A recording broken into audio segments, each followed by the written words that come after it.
From the earliest writings of man, we know that the human race has been comprised of the haves and the have-nots.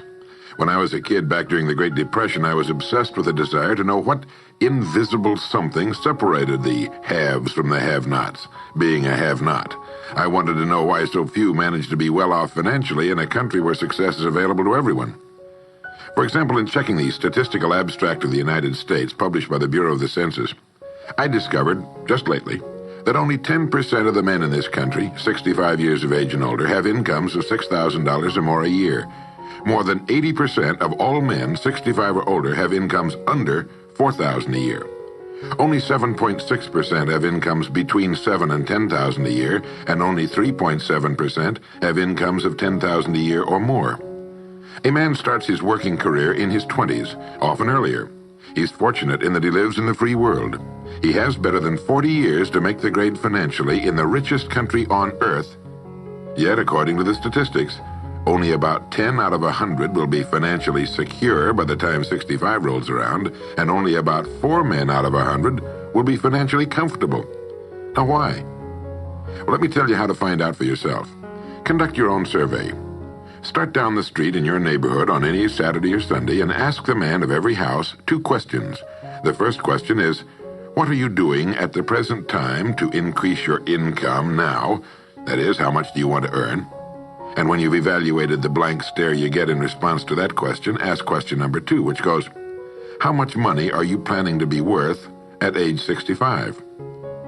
Now, when the silence becomes too unnerving, thank him and move on to the next house.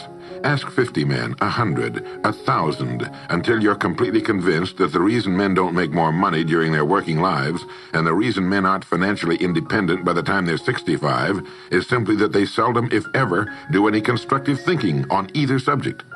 It's that simple, unfortunately. The reason it's so easy to earn far more money than the average man earns in this country is that so very few, are going about it the right way. This is a race without enough contestants to bother about. The few who are really in the race can all be winners. Some will finish ahead of the others, but even the man who finishes last in this race will be financially secure. Most people, more than 90%, aren't even in the race. To prove it, ask yourself the 2 survey questions. Up until the time you started listening to this message, what were your plans for increasing your income? How much do you want to earn? And how much money had you decided to be worth by the time you're 65? You see, people who earn large incomes aren't lucky, and they're not crooks as those without money are so fond of pretending, nor are they endowed with more brains or talent necessarily than their friends and neighbors, nor are they privy to occult secrets, and only a very few were lucky enough to have had rich fathers or grandfathers. Most of the people earning the big incomes today started the same way you and I did, and most other people. The only difference between the men who earn big incomes and those who earn small incomes is that those earning big incomes decided to earn more. They're the people who made it their business to earn more. You see, a woman who does not think about baking an apple pie for dinner tonight will never think of looking up the recipe for apple pie. Without the decision for pie, there's no motivation for checking out the recipe. A man who does not think about driving his car to St. Louis, Missouri or Nacogdoches, Texas will never get road maps which show how to get to St. Louis or Nacogdoches. And a man who never decides to earn more money will never think of learning how, of looking up the rules for earning more money. You see, people do what they make up their minds to do. So get rid of the ancient superstition once and for all that people who earn big money are special people, or lucky, or get the breaks, or had money to begin with, or knew someone, or are smarter, or anything else. These are alibis. They can all be disproved 1,000 times. The reason there are so many of these alibis around is that men who fail to make the grade financially are seldom honest enough to just admit that they really didn't try and keep trying. So in order to justify their failure, in order to remain seated, they dream up and pass along these old alibis. We're all self-made, but only the successful will admit it.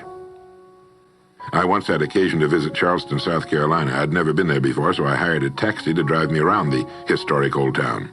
I particularly wanted to see the battery where that famous shot was fired on Fort Sumter. Along this beautiful drive, some of Charleston's oldest and finest homes look out over the bay. I commented to my cab driver on what lovely homes they were, and he said, yes, some of those homes have 40 rooms. And then he thought a moment and he said, and every one of them is owned by a crook. This is how the have-nots justify themselves and their lot in life. I didn't say anything because I didn't feel I was entitled to advise him or try to straighten out his thinking. This is a free country where as long as he doesn't hurt others, everyone has the unalienable right to be just as wrong as he wants to be. As Thomas R. Lounsbury, the American scholar and educator, put it, we must view with profound respect the infinite capacity of the human mind to resist the inroads of useful knowledge.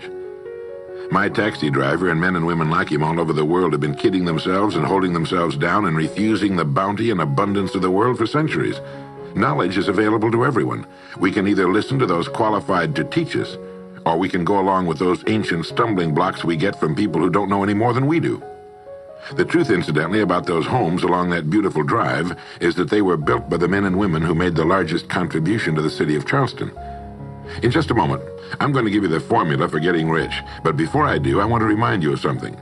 Before a jet pilot begins his takeoff from an airport, he carefully goes over a checklist, item by item.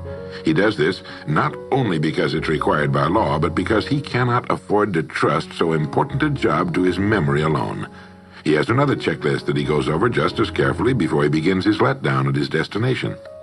He does this without fail every time he takes off and every time he lands. Well, I think living successfully is as important as flying an airplane. And because of this, I think each of us needs a checklist too. And that's why there's one included with this cassette. We need a checklist to go over item by item before we take off in the morning and before we drop off to sleep every night. So I want to recommend that you affix the checklist to your bathroom mirror. Stare at it as you brush your teeth in the morning and stare at it again as you prepare for bed at night. Go over each item, and as you do, think of what each item represents. Now here's number one. It's the formula for getting rich. It also explains why you're in your present position, whether you're earning $6,000 a year or $16,000 or $60,000 or $600,000. It applies to every adult, whether he's employed or unemployed. It applies to the richest man and to the poorest, and every person in between. And here it is. Our rewards in life will always be in exact proportion to our contribution, our service. Now that's what the formula means as the first item on your checklist. Memorize it. Our rewards in life will always be in exact proportion to our contribution, our service. Listen to it, think about it until you know it emotionally as well as intellectually. It might give you some slight feeling of superiority to realize that there's probably not another man within a mile of where you live who knows it. You can add it as a question on your survey if you want proof of that. If you want it in another form, here it is as it applies to a man's job. It's the same thing really, the same thing applies, but you can express it differently. The money you're paid by the company you work for will always be in direct ratio to the need for what you do, your ability to do it, and the degree of difficulty involved in replacing you. Maybe you want to write the formula down in both of its forms and think about it until it's as much a part of you as your name. The reason it isn't spelled out on your checklist is because you might not want everyone to know what you're up to. The checklist is valuable only to a person who knows what the words really indicate. All right, you've got the formula. As you think about it, its meaning will become clearer to you. With the formula, there are two rules which must be applied to properly use it. This formula, together with the two rules, is your recipe or your roadmap to earning all the money you really want. Now let's take a look at item number 2 on your checklist. And I'm serious about your putting this checklist on your mirror. You'll notice it's pressure sensitive. Item number 2, the gold mine. The Pulitzer Prize-winning playwright Archibald MacLeish in his play The Secret of Freedom wrote, "The only thing about a man that is a man is his mind. Everything else you can find in a pig or a horse." Strong words, aren't they? But as long as you live, you'll never hear a truer statement. The key to every human being's success lies in his mind, the gold mine between his ears. One idea can make you rich. A lot of good ideas can move you steadily upward in the work you do, and ideas are free. Now just think. There's nothing now being done commercially that will not be done better, much better in the years ahead. Next year's homes and most of what's in them will be better than this year's. Next year's cars will be better. Next year's manufacturing, distributing, marketing, and selling and advertising should be better. Nothing is now being done as well as it must be done in the future. And every innovation, every new improvement will be somebody's brainchild. Now what's your specialty? How many good ideas have you come up with during the past year? If you continue on as you have in the past, where will you be and what will you be earning, say, a year from now, 5 years from now? Every day of our lives, we walk or drive by more opportunity than we could develop in a lifetime in 50 lifetimes. Back in the 20s, Sinclair Lewis wrote that you can kidnap a man, blindfold him, take him to any city in the country with a couple of notable exceptions, put him in a chair in the downtown area, take off his blindfold, and he could sit there a week and not be able to tell you what town he's in. The streets are all alike. The buildings are all alike. The businesses all look alike. This is still largely true today. The reason for this being that most businessmen in this country are playing a game called follow the follower. If a man goes into business, no matter what line it happens to be, the first thing he does is make certain that his place of business, outside and inside, looks exactly like every other place of business of that type in the country.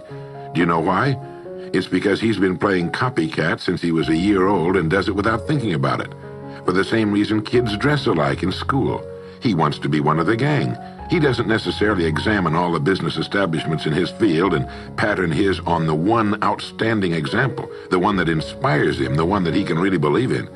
He just does what everybody else in his business is doing, and by this simple process, he guarantees his own mediocrity.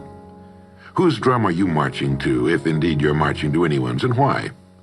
Remember, whatever you now do for a living will be done differently, quite differently a few years from now.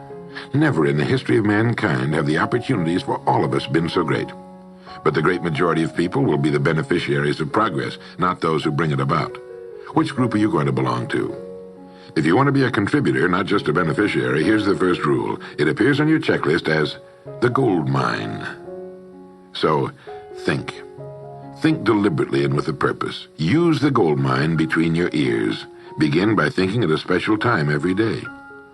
Back during the Depression, a New York lumber dealer was growing rich while other lumber dealers were going broke. When asked how he did it, he said, "Every evening when I get home, I close myself up in a quiet room, sit in a comfortable chair, and ask myself, how will my business be conducted 10 years from now? Then I try to do it now."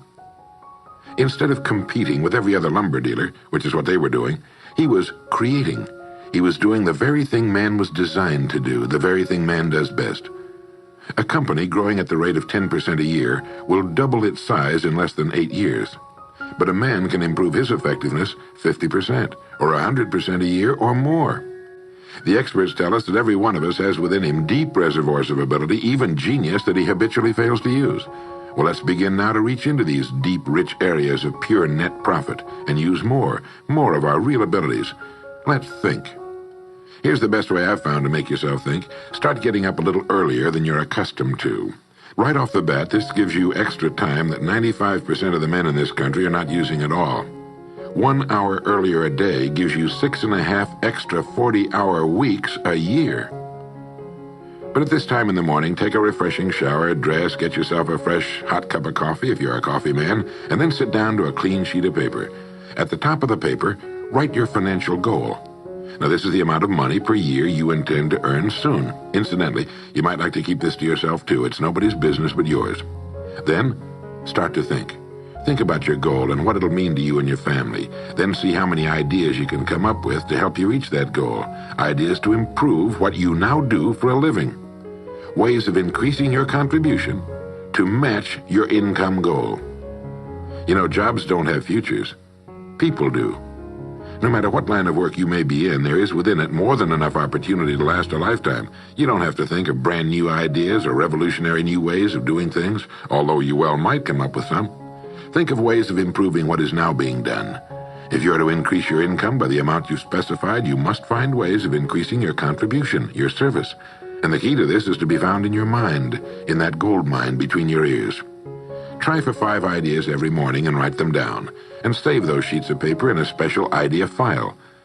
Many, perhaps most of your ideas will be worthless, but some of them will be very good. A few will be excellent, and every once in a while you will come up with something really outstanding. You see, 5 ideas a day is 25 a week if you don't think on weekends. Now that's more than 1,000 ideas a year. One idea can get you to that income you're shooting for.